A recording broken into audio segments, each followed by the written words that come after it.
சுமூகமான வாழ்க்கை சூழலுக்கு, சுமூகமான வாழ்க்கை ஓட்டத்துக்கு நீங்கள் உங்கள்கிட்ட எப்படி நடந்துக்கணும் அப்படிங்கிறது இன்ட்ராபர்சனல். நீங்கள் அடுத்தவங்களை எப்படி டீல் பண்ணுங்கிறது இன்டர்பர்சனல். ஸோ அதை பற்றி உளவியல் சகோதரி MSK பிரியா மேடம் அவங்க உங்களோடு சிறப்புரையாடுவார்கள். அறிவே மனம். உங்கள் உளவியல் சகோதரி MSK Priya. I am psychologist. ஏன் அறிவே மனம்னு நாங்கள் வச்சோம் தெரியுமா? தெரிஞ்சுக்கோங்க. நம்ம மனசை இயக்கிறது எதுன்னா அறிவு தான். மனசு எங்காவது வலிக்குதுன்னு சொல்கிறோம். அந்த மனசு எப்படி வலிச்சுது? யாராவது ஒருத்தர் திட்டாலோ, ஒருத்தர் வேதனைப்படுத்திட்டாலோ உங்களுக்கு வரக்கூடியது தான் மனசு வலிக்கிறது. அப்போ அறிவு தான் உங்களை வேலை செய்யுது. இதைத்தான் ரிசர்ச்சில் இப்போ கண்டுபிடிச்சிருக்காங்க. உங்கள் அறிவு தான் உங்கள் உடலை இயக்குதுன்னு சொல்கிறாங்க. அப்போ அந்த அறிவு நம்மளுக்கு எங்கேருந்து பதிவாச்சு? இதெல்லாம் நம்ம கேள்விப்பட்டிருக்கிறோமா? எல்லாத்துக்கும் அறிவு இருக்குது. அந்த அறிவு இன்டெலிஜென்சியா இடியாட்டிக் அறிவான்னு தெரியல. ஒரு கவலையில், ஒரு பிரச்சனையில், ஒரு வேதனையில் இருக்கிறப்ப அது சார்ந்து யார் பேசுகிறாங்களோ அவங்கக்கிட்ட தான் போய் இணையும். இப்போ நீங்கள் ஒரு பிரச்சனையை சொல்கிறப்போ யார் உங்களை ரிசீவ் பண்ணிக்கிறாங்க? அவங்ககிட்ட தான் போய் சொல்கிறோம். இதே உங்களை உனக்கு அறிவில்லையா, போய் வேறு வேலைக்கு பாரு அப்படின்னு சொல்கிறவங்க கிட்ட திரும்ப போய் பேசுவோமா? பேச மாட்டோம். ஏன்னா யார் எங்கே திட்டுறாங்களோ அவங்க தான் உங்களுடைய அறிவை விரிவடைய செய்கிறாங்க. ஆனால் இது ஸ்டார்டிங்கில் ஏற்றுக்க முடியாது.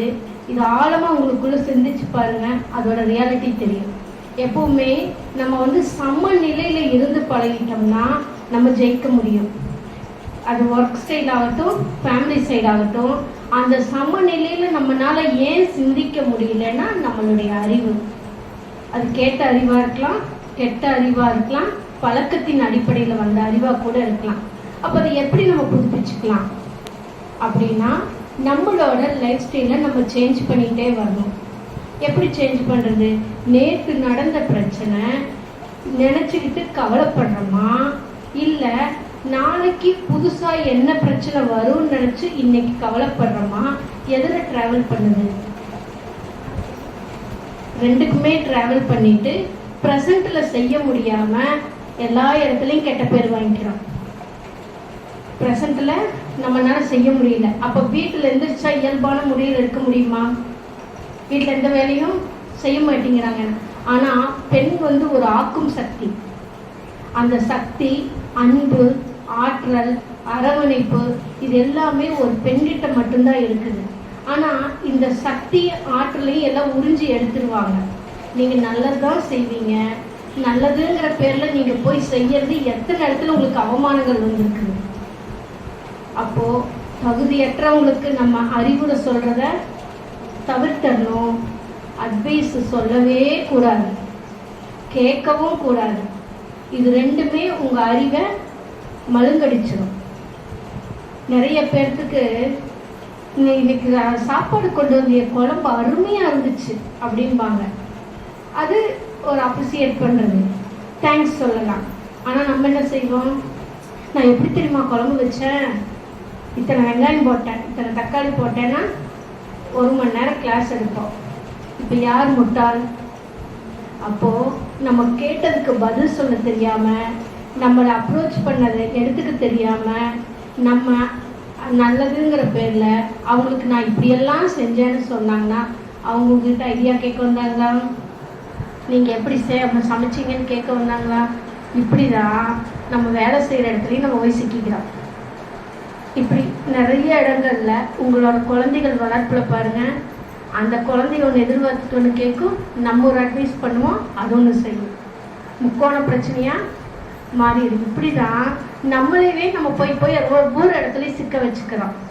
அப்போ இந்த இன்டெலிஜென்சி நுண் அறிவு நீங்கள் அதிகப்படுத்த தான் உங்களுக்கு ஒரு சிக்கல் எங்கே வருது, அது ஏன் வந்துச்சுன்னு உங்களை நீங்கள் சிந்திச்சிங்கன்னா ஜெயிப்பீங்க.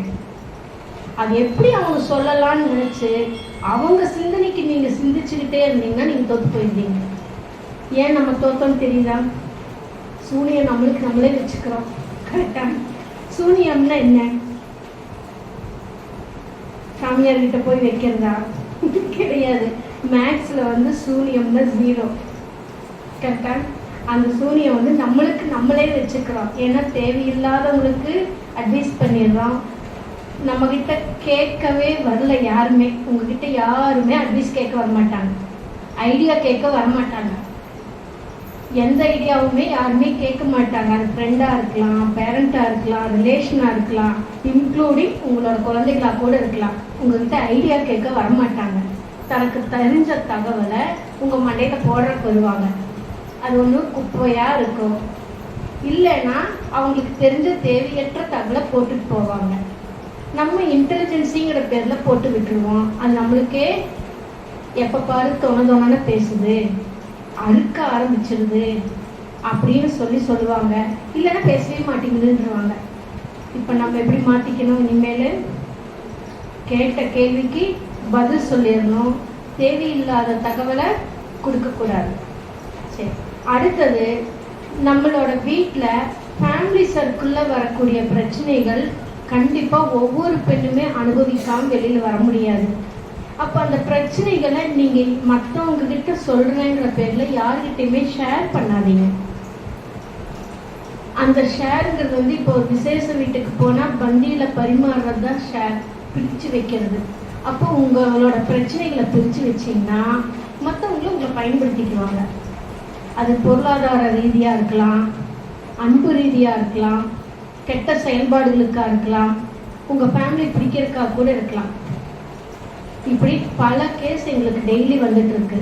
அப்போது நீங்கள் வந்து உங்களோட பிரச்சனைகளை மற்றவங்க வந்து எப்படி கேட்பாங்கன்னா, இப்படி தான் நேற்று ஒரு கன்சல்டிங் ஒருத்தர் கேட்குறாங்க, மேடம் எங்கள் ரிலேஷன் தான், எங்கள் பெரியம்மா பொண்ணு அக்கா தான், சின்னலேருந்து நாங்கள் ஒன்றா படிக்கிறோம், சின்னலேருந்து நாங்கள் ஒன்றா ஸ்கூலுக்கு போகிறோம், எல்லா தகவலும் தெரியும், எங்கள் மாமியார் அவங்கள அட்டாச்மெண்ட்டு, இப்போ நான் வந்து எது சொன்னாலும் மாமியாருக்கு போகுது, அது எப்படின்னு தெரிஞ்சது இப்போ தான் தெரியுது, 8 வருஷத்துக்கு அப்புறம் இவங்க மூலியமாக போகுதுங்கிறது. இப்போது யதார்த்தமாக சொன்னது நான் தப்பா, இல்லை என்னோட A to Z எல்லாமே போய் சொல்லியிருக்கிறாங்களே, இதெல்லாம் எப்படி ஒரு அக்காங்கிற முறையில் இப்படியெல்லாம் சொல்லுவாங்களா அப்படின்னு சொல்லி பெரிய அஜுமார் கேள்வி கேட்டாங்க. அப்புறம் அவங்களுக்கு பல விளக்கங்கள் கொடுத்தோன்னா அதுலேருந்து வெளியில் வராங்க. அதனால் நீங்கள் வந்து யதார்த்தமாக பேசுறது கூட எப்படி பிரச்சனையாக அவங்க எடுத்துக்குவாங்கன்னா, அவங்க அறிவு எப்படி சேகரித்து வச்சுருக்கிறாங்களோ அப்படி தான் எடுத்துக்குவாங்க. அப்போ இனிமேல் நீங்கள் ரிலேஷன் வீட்டுக்கு போனாலும் சரி, விசேஷங்களுக்கு போனாலும் சரி, ஒரு மீட்டிங் போனாலும் சரி, நீங்கள் உங்களோட இன்டெலிஜென்சிக்காக பேசினா மட்டும்தான் உங்களுக்கான அங்கீகாரம் கிடைக்கும். இப்போ நிறைய விசேஷங்களுக்கு போயிட்டு சொந்தக்காரவங்க பேசலன்னு சொல்லி ஃபீல் பண்ணுவோம். அவங்க பேசலன்னா அவங்களுக்கு தகுந்த மாதிரி அவங்க என்ன எதிர்பார்க்குறாங்களோ அந்த பேச்சு பேசுனா நீங்கள் பிரில்லியன்ட்டு, இல்லைன்னா நீங்கள் வேஸ்ட்டு. அப்போது நம்ம தேவையற்றதை போய் பேசணுமா, நம்மளை முன்னேற்றிக்கணுமா, நம்ம தான் டிசைட் பண்ணோம். அப்போ இனிமேல் எங்கே போனாலும் இன்னையிலிருந்து நீங்கள் ஒரு முடிவெடுங்க. எங்கே போனாலும் உங்களை பற்றி, உங்கள் வளர்ச்சி பற்றி, உங்களோட டெவலப்மெண்ட்டு பற்றி மட்டும்தான் மற்றவங்ககிட்ட பேசணும். குடும்பத்தை பற்றியோ குழந்தைகளோட பிரச்சனைகள் பற்றியோ பேசுகிறத தவிர்த்தரணும். இப்போது நிறைய வீட்டுகளில் உங்களை பற்றி யாருன்னு கேட்டால் என்ன சொல்லுவாங்க? ஏதோ காலையில் வேலைக்கு போகிறாங்க, மாதமான கவர்மெண்ட்டில் சம்பளம் கொடுக்குறாங்க, வீட்டுக்கு வருவாங்க, அவங்களுக்கு என்னப்பா வேலைக்கே போகாட்டி கூட காசு வந்துடுது, இப்படிதான் சொல்கிறாங்க. ஆனால் நீங்கள் இவ்வளோ கஷ்டப்படுறீங்கன்னு தெரியுமா, இவ்வளோ மணி நேரம் ஒர்க் பண்ணுறீங்கன்னு தெரியுமா, இவ்வளோ காம்ப்ளிகேட் இருக்கிறது தெரியுமா? எதுவுமே தெரியாது. அப்போ உங்களோட அங்கீகாரத்தை நீங்கள் தான் வெளிப்படுத்தணும். அப்போ நீங்கள் எங்கே போனாலும் உங்களை நீங்கள் தூக்குங்க, உங்களை பற்றி நீங்கள் வளர்ச்சி பற்றி பேசுங்க. இது ஃபாலோ பண்ணிக்கலாமா? அடுத்தது உங்களோட இன்டர்பர்சனல் அப்படிங்கிறது தான் இந்த இது. அப்போ உங்களுக்குள்ள இருக்கிற சிந்தனை, எண்ணம், செயல், அறிவு எதுக்கு வேலை செய்யுதோ அதுதான். இது மற்றவங்க கிட்ட நம்ம எதிர்பார்க்கலாமா? நீங்கள் அன்பாக பேசுகிறீங்க, அரவணைச்சு பேசுகிறீங்க, எல்லாத்தையுமே கரெக்டாக பேசுகிறீங்க, ஆனால் ஆப்போசிட்டில் இருக்கிறவங்க எதிராக மட்டுமே பேசுகிறாங்க, எதையுமே புரிஞ்சுக்கல, எது சொல்லாலுமே கேட்கலைன்னா அவங்களோட அறிவு குறைபாடு. அவங்களுக்கு புரிய வைக்கிறத தவிர்த்துக்கிட்டு நம்ம சொல்கிறத சொல்லிட்டு வந்துடணும். அவங்களுக்கு புரிய வைக்க முயற்சி செய்தால் உங்களுக்கு தான் பிரச்சனை வரும். இனிமேல் மாற்றிக்கலாமா? அப்போ ஒரு இடத்துல எப்படி நம்மளை பேலன்ஸ் பண்ணிக்கணும்னா, உங்களுக்கு தெரிஞ்ச தகவலை அவங்க வந்து கேட்டால் மட்டும்தான் நீங்கள் சொல்லணும். கேட்காததுக்கு முந்தி போய் சொல்லக்கூடாது. அதே நீங்கள் ஒர்க் பண்ணுற பிளேஸில் வந்து உங்களுக்கு கொடுக்கக்கூடிய பொறுப்புகள் நீங்களா முன்னெடுத்து செஞ்சீங்கன்னா உங்களோட அறிவு விரிவடையும். கூப்பிட்டு 10 தடவை சொல்லி சொல்லி செஞ்சீங்கன்னா உங்கள் அறிவு லோவாயிட்டே வரும். ஏன் ஒரு சிலர் பிரில்லியண்ட்டாக ஸ்மார்ட்டாக ஒர்க் பண்ணுறாங்க, ஒரு சிலர் வந்து தெரியலைன்னா நம்ம கூட இருக்கிறவங்க தான். நீங்கள் கரெக்டாக செய்வீங்க, கரெக்டாக தான் செஞ்சிட்ருப்பீங்க. நீ போய் இப்படி செஞ்சு பழகிட்டீங்கன்னா நாளைக்கு எனக்கு இப்படி வேலை கொடுத்தா உன்னால எனக்கு பிரச்சனை வரும், இனிமேல் இப்படி செய்யாதேன்னு மண்டையில் போடுவாங்க. அப்போ நம்ம என்ன பண்ணுவோம்? செய்யறத தவிர்த்துருவோம். அப்போ நம்மளுக்கு ஒர்க் பேர்டன்னு நினச்சி நம்மளே இது பண்ணோம். அப்போ ஸ்மார்ட் ஒர்க் பண்ணுறதுக்கு நிறைய வழிகள் இருக்குது. அந்த ஸ்மார்ட் ஒர்க் பண்ணுறதுக்கு நம்மளோட அறிவு விரிவடை செய்யணும். மற்றவங்க சொல்கிறத மைண்டுக்குள்ளே ஏற்றிக்கூடாது. ஏன்னா இது உங்களோட டிஎன்ஏ. தாயை போல தான் பிள்ளை இருக்கும், எந்த விதத்துலையும் மாற்றமே வராது. நம்ம ஒரு செயல் இழுத்தடிச்சு செய்கிறோம், ஒன்று டிலே பண்ணி செய்கிறோம், ஒன்று பிடிக்காமல் செய்கிறோம், ஒன்று ஆர்வம் இல்லாமல் செய்கிறோம், ஒன்று வெறுப்பில் செய்கிறோம், எதுவுமே எனக்கு தோணலைன்னு செய்கிறோன்னா இது உங்கள் குழந்தைகளுக்கு ஆட்டோமேட்டிக்காக ஃபார்வேர்ட் ஆகும். நீங்கள் நல்லது மட்டுமே சொல்லி கொடுத்தாலும் இந்த 5ம் ஃபார்வேர்ட் ஆகும். அப்போ அந்த குழந்தைகள் முன்னாடி நீங்கள் வேலைக்கு போயிட்டு வந்தால் கூட வீட்டில் வந்து நான் டயர்டாக இருக்கிறேன், ரெஸ்ட் எடுக்கிறேங்கிறது சொல்லவே கூடாது. ஏன்னா இன்னைக்கு நீங்கள் சொல்லக்கூடிய வார்த்தை அந்த குழந்தைகள் எப்போ சொல்லும்? 3rd ஸ்டாண்டர்ட்லேயே சொல்லும். நான் ஸ்கூலுக்கு போயிட்டு வந்தேன், எனக்கு டயர்டாக இருக்குது, நான் ரெஸ்ட் எடுக்கிறேன் அப்படிங்கிற வார்த்தை பயன்படுத்தும். இன்னைக்கு நாங்கள் பார்க்குறோம், எம்ஏ முடிச்சுட்டு டபுள் டிகிரி முடிச்சுட்டு வேலைக்கு போக பிடிக்க மாட்டேங்குது. வேலை சொல்லிடுவாங்களோன்னு பயந்துட்டு வேலைக்கு போக மாட்டேங்கிறாங்க. நான் மட்டுமே வேலை செய்யணுமா? அங்கே போய் என்னை மேனேஜர் கூப்பிட்டா நான் என்ன செய்வேன்? வேலை கொடுத்துட்டா என்ன பண்ணுறதுன்னு ஒளிஞ்சொளிஞ்சு நின்றுக்கிறாங்க. Brilliant gold medal ஸ்டடீஸில்.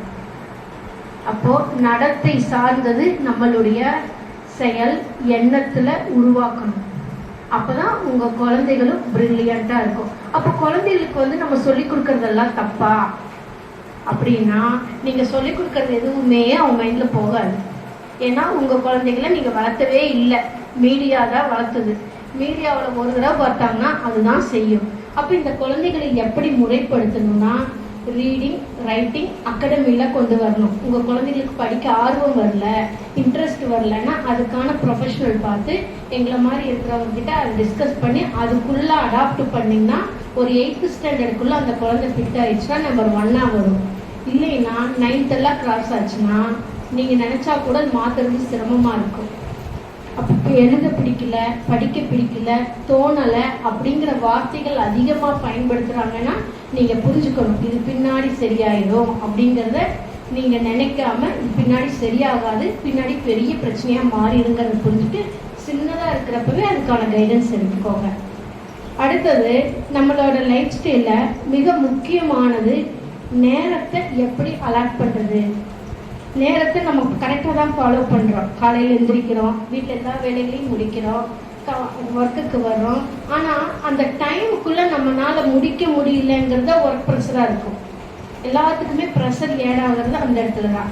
அந்த டைமுக்குள்ளே பஞ்ச் வைக்கணும் அப்படிங்கிறது. அப்போ டைமை வந்து நம்ம மாற்ற முடியாது, நம்மளோட அறிவு பதிவை மாற்ற முடியும். அப்போது உங்களோட நைட்டு வந்து நீங்கள் படுக்கிறப்ப உங்களுக்கு என்ன தாட் அதிகமாக ஓடுதோ அதுதான் நாளைக்கு உங்களை ஆக்டிவேட் பண்ணும்.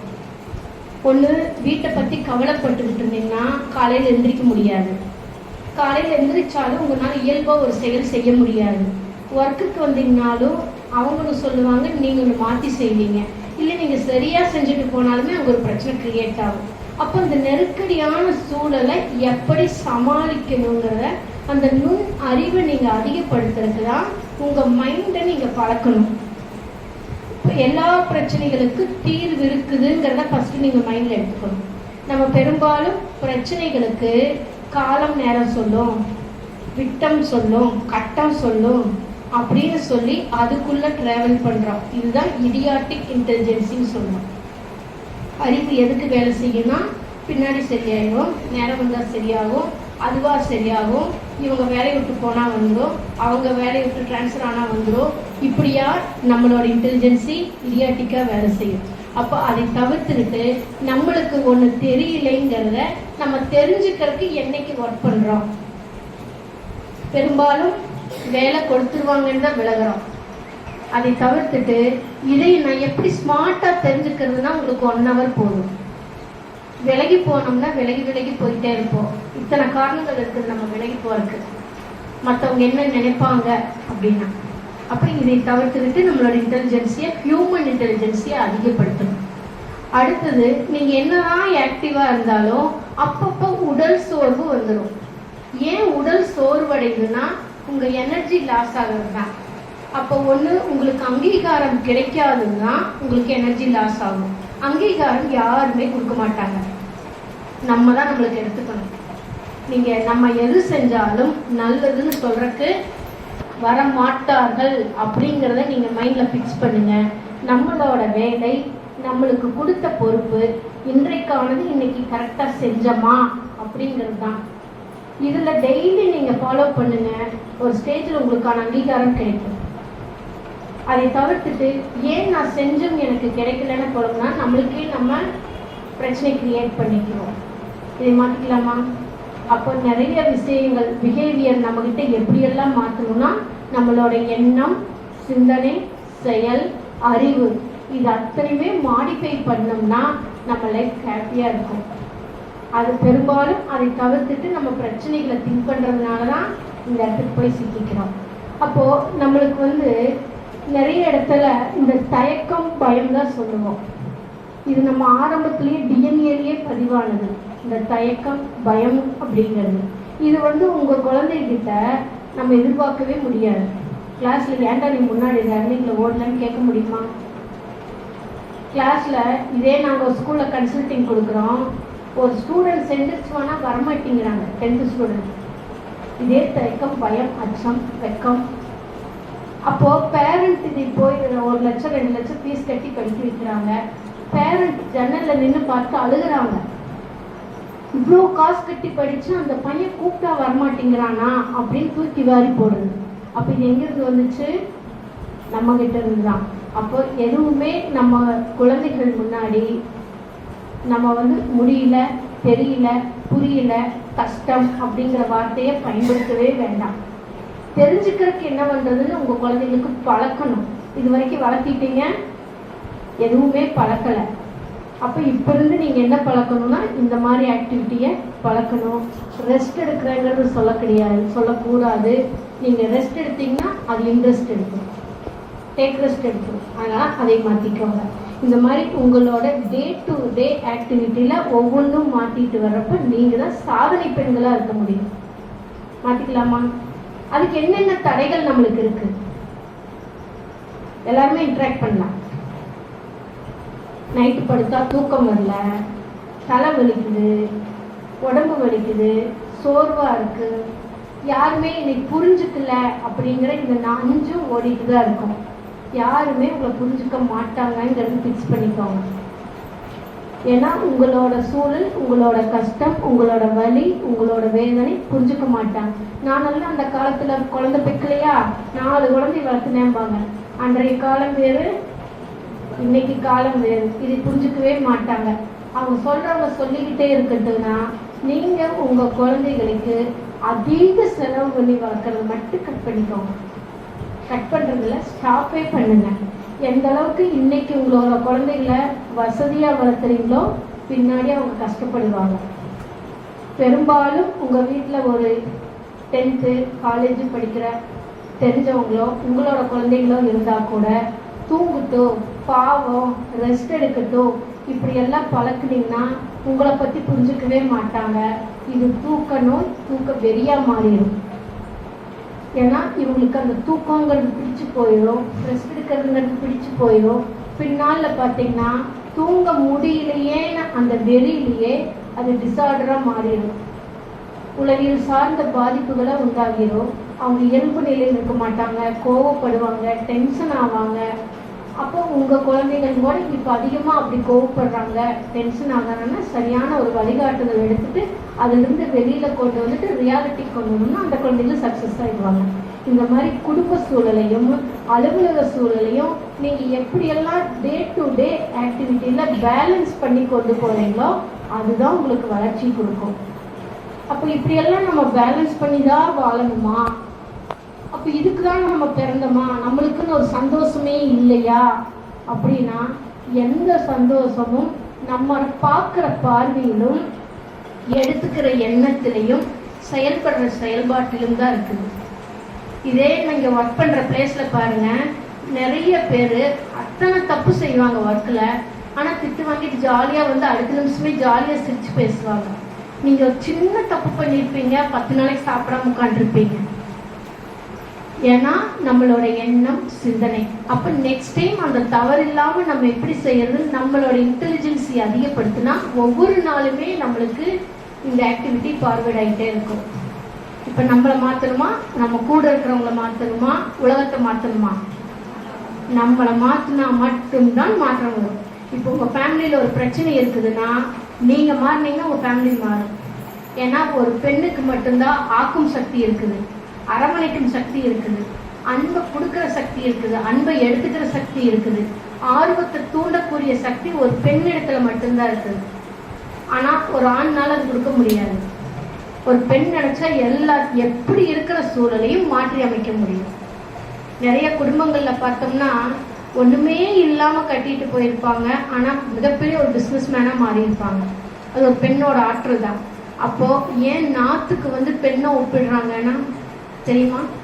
நாற்று வந்து ஒரு லெவலுக்கு வந்தோன்னா அது எடுத்து இன்னொரு இடத்துல வைப்பாங்க, அப்போ தான் அது நெல்லாக வரும். அதே மாதிரி தான் நம்ம எல்லாம் பெண்களான நம்ம எல்லாம் ஒரு பிறந்த இடத்துலேருந்து இன்னொரு வீட்டுக்கு போய் தான் வளர்ச்சி கொண்டு வரோம். அப்போ உங்களோட ஆற்றல் மட்டும்தான் வளர்ச்சி மேம்படுத்தும். அது உங்கள் குடும்பத்துக்கு, சமூகத்துக்கு, இந்த உலகத்துக்கு பெண் உருவாற்ற முடியும். அப்போ இனிமேல் எல்லாருமே ஆக்கும் சக்தியாக மாறலாமா? அப்போ இது வரைக்கும் இந்த ஸ்ட்ரெஸ் எல்லாம் நம்மளே ஏற்படுத்திக்கிட்டோமா, நம்மளை சார்ந்தவங்க நம்மளுக்கு ஏற்படுத்தினாங்களா? அப்போ நம்ம ஒருத்தர் ஆப்போசிட்ல ஒன்று சொல்றாங்க, எதிர்முனையில் தப்பாவே சொல்லிட்டு இருக்காங்கன்னா அவங்க தப்பா சொல்றது தான் அவங்களோட வேலை. அவங்க சரியா சொன்னாதான் நம்ம யோசிக்கணும். இத்தனை தப்பா சொன்னவங்க ஏன் இப்போ சரியா சொன்னாங்கன்னா யோசிக்கணும். அப்போ இனிமேல் நம்மளை சுத்தியில இருக்கிறவங்க நல்லது சொல்ல வரமாட்டாங்க, கெடுக்கிறதுக்கு தான் இருப்பாங்க. நம்மளை நம்ம தான் பாதுகாத்துக்கணும். ஃபாலோ பண்ணலாங்களா? இனிமேல் இந்த லைஃப் ஸ்டைலில் பேலன்ஸ் பண்ணி ஒவ்வொருத்தரும் சாதனை பெண்களாக வருவதற்கான வாழ்த்துக்கள். தேங்க்யூ. சொல்ல முடியாத அழுத்த நினைவுகள், அடக்க முடியாத அழுகை, கட்டுப்படுத்த முடியாத கோபம், தாங்க முடியாத கஷ்டம், தன்னை யாரும் புரிந்து கொள்வதில்லை என்ற ஏக்கம், அதிகமான பயம், தூக்கமின்மை, உடல் சார்ந்த வலி, இன்னும் இது போன்று பல சிக்கல்களிலிருந்து விடுபட நாங்கள் உதவுகிறோம். அணுகவும். உளவியல் முதல் உதவிக்கு MSK just call 93 602 53 930. MSK life clinic foundation.